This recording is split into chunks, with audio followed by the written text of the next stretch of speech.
Hello guys, hi. How are you? My name is Junaid Mahboob, and we had very exciting session in the previous week, and we covered two very important lectures also regarding the project management fundamental. Now in this week we will also cover more detailed project management fundamental concept, and trust me, after completion of these series of videos, you will be more confident in learning about the project management because you will be more aware and well aware of all the concepts, and you can easily relate them in the next video. So let's start with today's lecture. Coming with the project management, today's agenda will cover with the organizational process assets and enterprise environmental factor. Both of these two factors are very important because there are almost 49 processes in project management, and these two factors are the input to almost all the 49 processes. So it is very important to understand them and distinguish the difference between them. And then we'll cover the concept of assumption log, constants, and changes in project management, how changes are managed in project management. And we'll cover the concept of change management from both perspective. It means that from the traditional project management and from agile project management as well. And then we'll cover the most important and most debating concept in the field of project management, that is management versus leadership. We'll also discuss if management is more important or leadership is more required for the project management.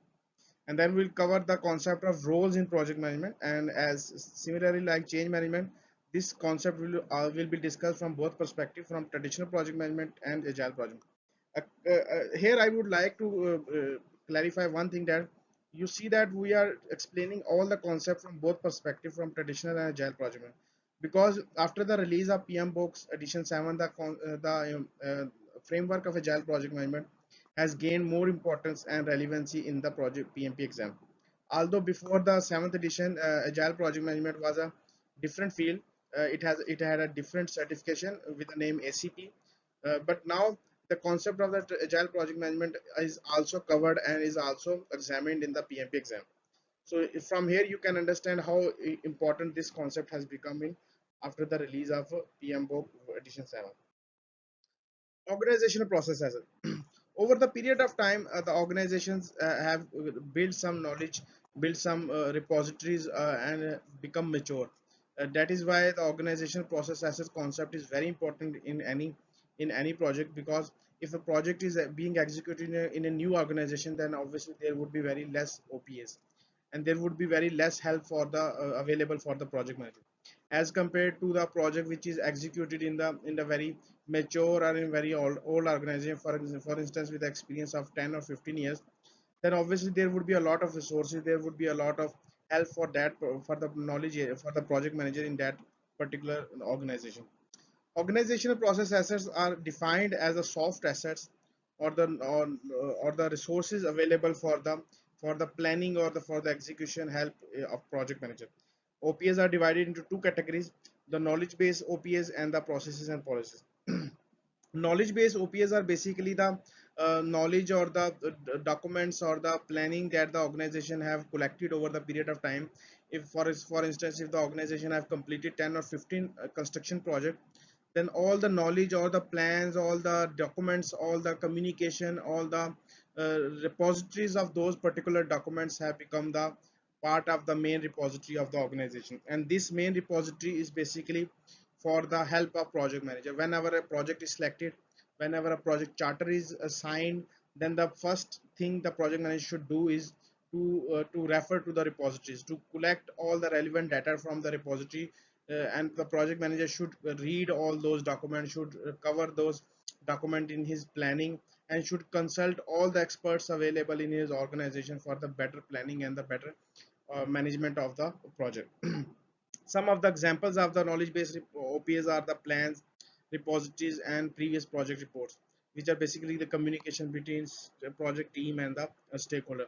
This particular section helps project team to recognize the uh, difficulty level of any stakeholder or the requirement of any stakeholder.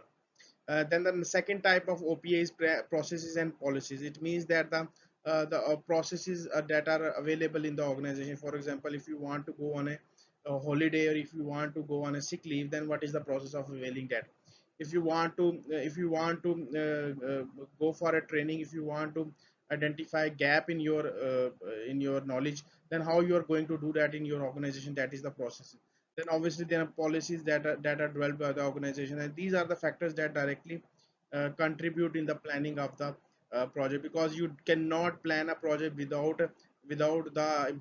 including all the processes and policies, because this will take time, this will result in the better output of the project. So that's why you need to include all the processes and policies and procedures as well in your planning.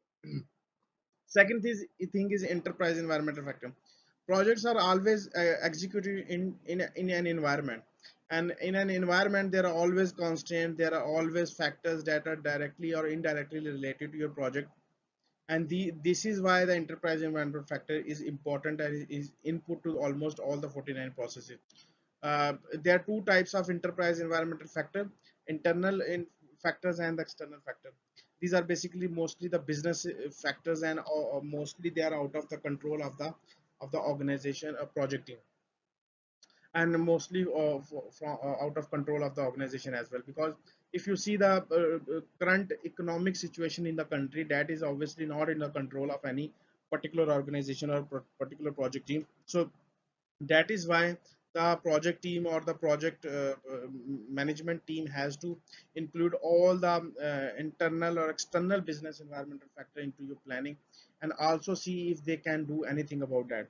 Obviously economic condition or economic uncertainty in your country is not in your hand, so you have to comply yourself or your planning with the economic uncertainty. You have to develop more agile or more flexible plans for an economical uncertain country.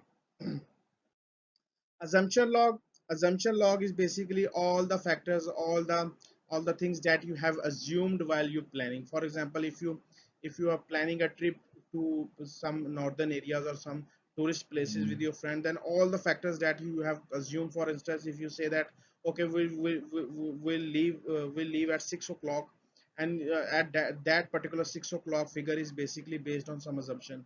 You assume that oh, we will go home from our offices in time, and we'll wake up early and we'll set up alarm clock, and then we'll be able to reach by 6 a.m. But and there is uncertainty that if something happens, if you get some work, urgent work in the office, you won't be able to make to the 6 a.m. So these are all the assumptions that you made while you planned your project. Similarly, for example, if there's a construction project and you're as a project manager, your duty is to construct a house, then you assume that by 30 of this day the possession of the land will be given to your project team. Now this is an assumption. It is quite possible that the assumption that the possession of the land is not given by 30. It goes to the next dates of the next month, so that is quite possible. So these are the assumptions that you made while planning your project. And also note that the assumptions are basically your risk, because assumptions are the uncertain events. If you are 100% sure about something, then that is not assumption, that is a fact, and fact should be compensated in your planning, not the risk register. So assumptions are your inherent risk. So this concept is directly related to this concept, and when you start working on the risk concept, you always refer to the assumption log, and you see what assumption did you make while planning your project.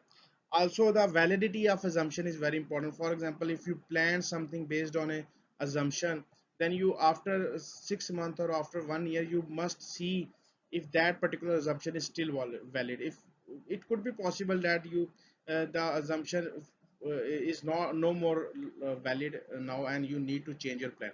For instance, the elections are coming in your project, in your country, and before 3 or 4 months before your elections, you were planning your project, and you made some assumption that by the next three after the elections, there will be government of particular party in your country, and you read the policies and procedure, the mindset of that particular political party, and as per their policies you plan your project. But it is quite possible that after 3 months another political party won, and then you need to change your plans as per the expert opinion available regarding the new political party. So these are the some example of the assumption law. Now coming to the concept of the constraints. Constraints are the defined as anything or any factor that limits your option. It means that you want to achieve extra things, you want to achieve a lot of success or milestones, but there are some limitations. For example, you want to buy a Tesla car but you don't have the money. So in that case, the money is your constraint. If you want to build a house in 1 month but you cannot do it because this is the monsoon season, and in monsoon season, and in the monsoon season there are some inherent or natural limitations applied to your project. So these are the constraints that you must always uh, make part of your project, so that you can better plan your project and you can better make your plan realistic. So in project management, in the previous edition of the PM book, sixth edition, there were usually three constants, which are scope, quality, and cost. But after the release of the seventh edition, there is one another constant added into it, that is quality. So now the concept of the iron triangle or the triple constraint has been transformed into the concept of quadruple. Quadruple means that four concepts, four constants. So now the four constraints are related to each other, and change to one constraint directly impacts the other. For example, if the scope is changed, then obviously the quality or the cost will be changed as well. So there are three constraints: scope, cost, schedule, and the fourth as well, which is quality. So these are the quadruple constants, and change to any constant directly or indirectly impacts the other constant. So this is the main concept of the constant, and any time you plan some project, you must include these constants into your project.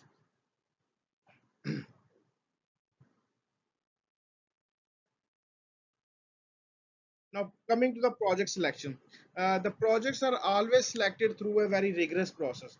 Organizations, as we already discussed, that projects are always executed in a constrained environment, and organizations always have a constraint. No organization on the earth has unlimited resources or unlimited money, because they have to utilize their money in an efficient way, because they have a competitor in the market. They have to make use of the best use of the time. So that is why they have to select the best of the best project. If an organization has a budget of 10 or 20 million dollar, and the organization has four or five different project ideas, then obviously only the best project idea, which can provide the return to the organization in a smaller period of time, should be selected. So that is the main concept of the project selection. On the other hand, some projects are selected because of, not because of their economic viability or the profitability, but because they are necessary. They are the oxygen for the organization. For instance, if some law is changed, if some regulatory demand is changed, then obviously organization don't need to see the profitability in that particular project. They just need to implement it, because if they don't, then the survival of the organization would be very difficult, and the government can ban that particular organization. So there are different methods for the economic for the checking the economic feasibility of a project. For example, the first method is return on investment. Return on investment, or simply known as ROI, is basically the concept of judging how many return would be, how much of a return would be gained after a period of time. Okay, if you are investing 1 lakh rupees or 2 lakh rupees, then return on an investment concept uh, uh, will help you to know how much return on that particular investment would be gained. For example, if a project A is giving you 10% return, and a project B is giving you 20% return on the investment, then obviously project B is more viable or more desirable for the particular organization.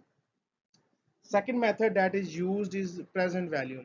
Present value is basically related to the very important concept of the finance, that is time value of money.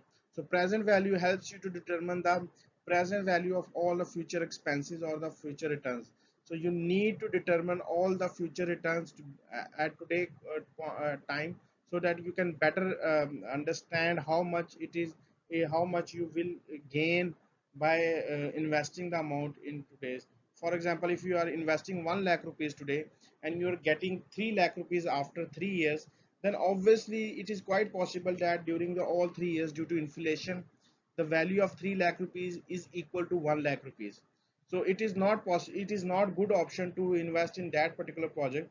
If you are getting more money than 3 lakh rupees, then obviously it is a very good option, because you are getting more money after doing all the efforts on the project.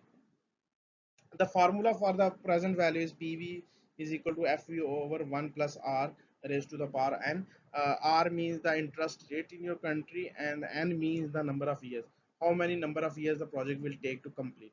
So this is the present value of concept that is used to understand or calculate the economic feasibility of a particular project. Then the second concept is net present value. Net present value is little bit different from the present value. Net present value basically calculates all the expenses and all the profitability in the next coming years, and then calculate the final value in today's time. So that is similar to the present value concept, but present value does not include all the expenses. It just calculates the value of the operational cost or the profitability in today's value. But net present value calculate sum or subtract all the profitability and expenses, and then give you the final answer. And if the final answer is more than 0, it means that it is positive, then obviously you should select the project. And if that value is less than 0, it means negative, it means that you should not accept that project, because it will result in the loss. Also, the more the net present value, the better it will be. So if in the current scenario you will see the organization has two projects. Project A will be completed in 3 years and has a net present value of 45,000, and project B will take 6 years to complete a net present value of 85,000, which is one. So obviously the project B is the better option. You don't need to confuse in this example by focusing on the number of years, because the formula of the net present value already encompasses the number of years. So it is calculated in the formula. So obviously the more the net present value, the better the option is. Internal rate of return is like net present value, but on IRR it basically give you answer in terms of the percentage. So if a project has more internal rate of return, for example 21%, 22%, then it is a better option. For example, in this example, if you see the project A is internal rate of return is 21%. Internal rate of return means that at what percentage or at what uh, uh, uh, percentage the project is giving you return. So if you have invested 1 lakh rupees and a internal rate of return is 21%, then it means that it is giving you return of 21,000 per year.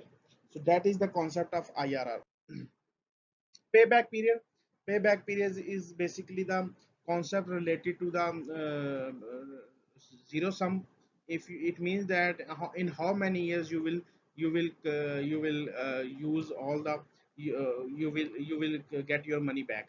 If you have invested 10 lakh rupees, then payback period concept will help you to know in how many years you will get the 10 lakh rupees back and start earning in your project. So that is the concept of the payback period. For example, there are two projects from which to choose: project A with a payback period of 6 months and project B with payback period of 18 months. So obviously, it is desirable for any organization or any project manager to get the money back in lesser period of time. So obviously, our project with lesser payback period is more appropriate or more desirable than the project with a more payback period. Cost benefit analysis. Cost benefit analysis is basically a ratio. It means the ratio between cost and the benefit. Cost in the numerator and the benefit in the denominator. So obviously if the denominator is bigger, then the whole answer will be less than 0. So that is why the cost benefit analysis must be less than 0, because you want more benefit and less cost. So cost benefit analysis help you to understand how much benefit you will avail from a given cost. Now coming to the concept of management and leadership. So it is a very most discussed concept in the topic of the management or the project management. So management is basically the more oriented toward the task or the output. On the other hand, the leadership is more oriented toward the people and their grooming. So this is the basic difference between leadership and the management. So on the one hand, the management or managing is basically related to the or more focused to the plans or policies, but the leaders are more focused to the visions or strategy. Uh, Managers are basically counting value, leaders are creating value, power and control, and then influence and inspiration. Managers have subordinates, but leaders have a followers. Managers manage the work, but leaders lead the people. So that is the very difference, main difference between leadership and management. But regarding the project management concept, a project manager must have a leadership skill as well as the management skills. And the different, it is very important for a project manager to manage the task but lead the people. Okay, you don't need to manage, you don't need to lead the task, you don't need to lead the people, but manage the task. So that is the main concept about the skill of the project management that is required. So management and leadership both are required for any project manager, and without one skill the other is not important. Project management roles. The figure on the left hand side is related to traditional project management, and one on the right hand side is agile project management. We have discussed this concept a lot in the previous lectures. So, in traditional project management, changes are demotivated, and traditional project management, the lengthy or very rigorous process of change management is created. But on the other hand, traditional project management, agile project management motivates the change, and it they have different philosophy, they have the different roles than the traditional project management. In traditional project management, the size of the team is usually very big. If you see the oil and gas or the construction industry, you will see the project team of 1,000 people, 1,500 people, because the size of the project is very big, and the multiple teams are doing the parallel work. So that is the concept of the traditional project management. But on the other hand, the size of the agile teams are always motivated to be less. It is more desirable that a team with a smaller size is more desirable in a agile project management. That is why you will see more roles in traditional project management, but only limited or three roles in the agile project management. So, coming to the traditional project management, you have a role of project sponsor. Project sponsor is usually regarded as a person or an organization which provides you the money. Okay, they provide you with the resources to execute the project. They are basically the monetary resources. They are providing you the money. Then you have a project manager. Project manager is the person who is responsible for providing project sponsor with the desirable outcome or output. So that is the role of the project manager. And then there is a project team. Project management team include the management team and the development team. These are the teams that are responsible for actually building the product or deliverable.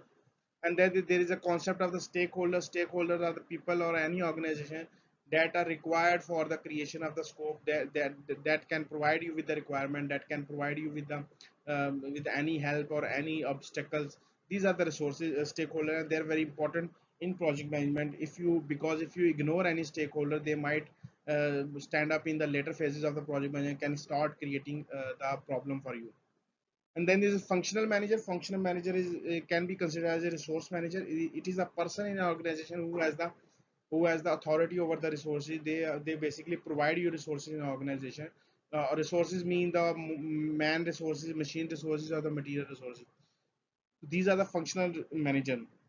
Then there is a program manager. Program manager exists in a company where the multiple projects are in execution. So you need a program manager to manage all the projects, and then there is a portfolio manager which manage all the program managers, and obviously the project manager. These are the different roles that exist in a traditional project manager management. On the other hand, in agile project management, there is only three roles. The first one is the product owner, the second is the scrum master, and third is the development team. Now the product owner is basically the business representative or the customer representative or the sponsor representative in your team. So the authority or responsibility of the product owner is to make sure that all the business needs are met in the product deliverable. So it is his responsible to keep the backlog updated, to continuously look in the business environment, to continuously look at the competitor product and make changes to the current product in the development phase, so that more revenue or the more profitability can be generated from the particular product. It is also the responsibility of the product owner to make sure the product team or the scrum master is developing the minimal viable product as soon as possible. So we'll also cover the concept of the minimal viable product in the later phase. And then there is a concept of the scrum master. Scrum master is basically the part of the development team. He is responsible for providing all the guidance and all the strategy, all the roadmap and all the facilitation to the development team so that they can build the product as per the expectation from the product owner. So scrum master is basically a bridge between development team and the product owner, and they are usually also the part of the development team, because in agile project management it is usually motivated that the scrum master also does the programming, also does the all the development work. And then there is a concept of the development team. Development team is basically include the software programmers, etc., which actually builds the product. So they are the three roles: product owner, scrum master, and development team. Now, coming to the comparison between old project management and the new project management, it means the project management in the sixth edition of PMBOK and the project management in the seventh edition of the PMBOK. So on the left hand side, you see the old project management, and on the right hand side, you see the new project management. So old project management is more related to the processes and knowledge area. You will see five processes and 10 knowledge areas, and they reference again and again. The division of the PMBOK was as per the knowledge areas in the sixth edition. So the project PMP exam was all focused on the processes. Okay. But now that new project management has changed, and now business domains and tasks are introduced. Domains are basically in a tradition. In the new project management, there are three domains. The first is the processes, the second is the people, and the third are the business environment. And the tasks, there are a lot of tasks in new project management, and all those tasks are part of the people, process, and business domain. So there are three domains, and each domain has subsequent tasks. Now, usually people ask that the new project management has totally changed and the training of the previous project management is no more valid. So this is a very wrong argument, because I see the project management is not changed, but only the sequence is changed. Their grouping is changed. All the project management which was first organized in the form of processes and knowledge area is now organized in the form of domains and tasks. Everything is same, every process is same, all the things are same, but their grouping is changed. So you don't need to be worried about the training of the old project management and then get a new training in the project management. You see, everything is same, but their grouping is different. You just need to memorize or learn about the new domains and the new tasks, and then appear in the exam. You don't need to work extra in the for the new project management exam. Now, most debating concept of work performance data, work performance information, and work performance report. This is a very confusing concept, but on the other hand, it is very interesting as well. First time when I learned about this concept, I was very confused, because my instructor asked me what is work performance data, and I was confidently saying, "Sir, this is work performance data." And then at the second time, at the very next moment, he threw another question at me. Okay, if this is a work performance data, then what is the work performance information? And then I got confused. And when he threw the last question, what is work performance report, then I was totally messed up. I was totally confused, and my concepts were all gone. But after this video, I hope that you will be more aware of these three concepts, and you will be able to distinguish between three different concepts. So work performance data is basically all the raw data, all the actual data that you have collected from the real field or the real execution field. So this is very important data, because without this data you won't be able to make any decision. So this actual data is collected from a real field, that is work performance data, but that data is not necessary is singly enough to make any decision, because you have to extract the information. For example, if I analyze a cricket match and I get all the data that the particular batsman made this run, the second batsman made this run, and this much balls were played, and this much balls were the free hits, etc., etc. These are the data that were collected from the real cricket match, but I can't be able to make any decision for the future cricket team or future cricket match based on this data. For that, I have to make some analysis, I have to make some comparison, I have to use some tools and technique. So that is why if I compare the statistic of a particular batsman in the previous cricket match with all the previous matches, then I will be able to understand that the performance of a particular batsman has been consistently wrong, has been consistently bad. So that's why I have to make a decision if that particular batsman should be included in the next critical match or not, or if that particular batsman needs some training or etc. Problem solving methodology, or need guidance in the next matches or not. So this is the analysis that I have run to extract the information from the work performance data, and that is the difference between work performance data and work performance data. Now if I gathered all the information, if I analyze all the information, then I cannot simply message all the information to my senior boss or stakeholder. I have to transform that information into some good template or good format, and that is called work performance report. Work performance report is basically transforming all the important information into some template or some document, that is called work performance report. Now the important concept is economic value added. Economic value added concept means that how many feasibility or how many financially value that particular project has added into your project, or it is how much it is supposed to add. Then the opportunity cost. Opportunity cost is the cost of the option that is not selected. For example, if you had two options, if you have 1 lakh rupees and you had two options, the first option was to invest that money in the bank and just get them uh, uh, uh, uh, get the profit at the end of the each month without doing any effort.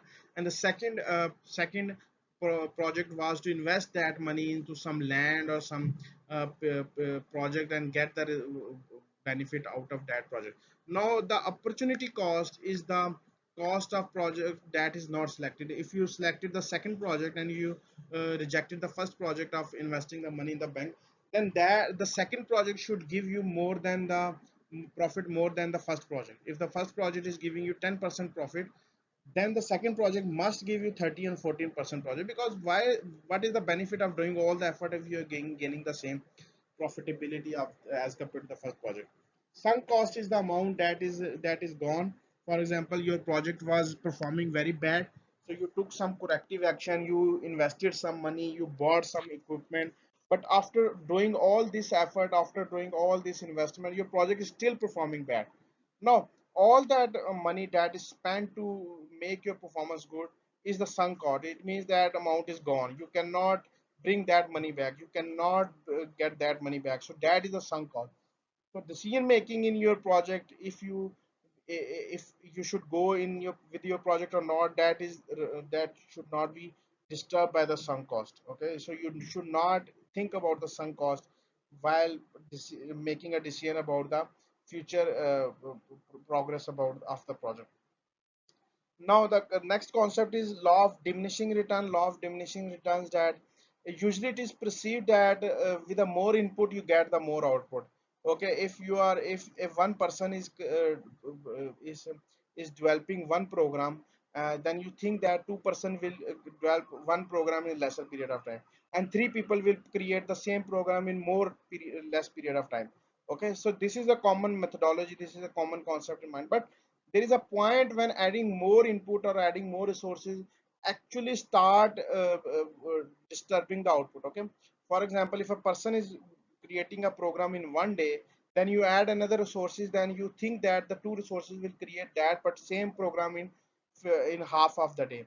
And after adding third resource, you think that the same program will be developed in 33% of the time. This is not a correct mindset, because it is quite possible that after the addition of the third resources, the conflicts start arising between three resources, and some other issues start arising, and the performance actually start disturbing, and the duration of the development of the program increases. So this is called the law of diminishing return. Law of diminishing returns is basically the time or the point at which the addition of the input or the more resources result in the removal or the impact of the output performance. Working capital is basically how much money you are you your how much money you have invested, and that is available to the project team, that is working capital. And depreciation is basically the decrease in the value as per the usage. If you have bought a car, then obviously that particular car has a usable life or salvage value. Salvage value means that the what value it will have after it has completed its usable life. So every machinery, everything has a usable life. The car might have 5-year usable life. Depreciation is basically decrease in the value of the car over the period of time. So there are two methods. The first one is that straight line depreciation. The second method is accelerated depreciation.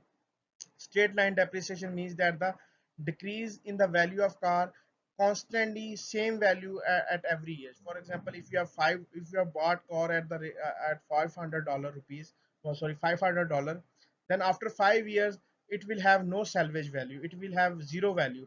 Then it means that every year it is reducing $100. So after the completion of 1 year, the salvage value of that particular car would be $400. After the completion of second year, the salvage value would be $300, and so on. So this is the called the straight line depreciation. And accelerated depreciation means that the same value is not reduced every year. It could be more. For example, first year the value is decreased $150, the second year it is reduced $110, etc., etc. So this is the concept of the depreciation.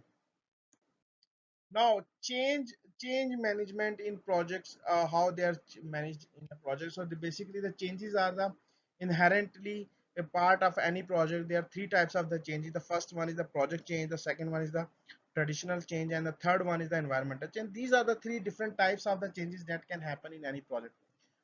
Project change is basically the change in the project over the period of time. It could be the scope change, it could be the plan change, etc., etc. It is quite possible that you don't have 100% knowledge about the project.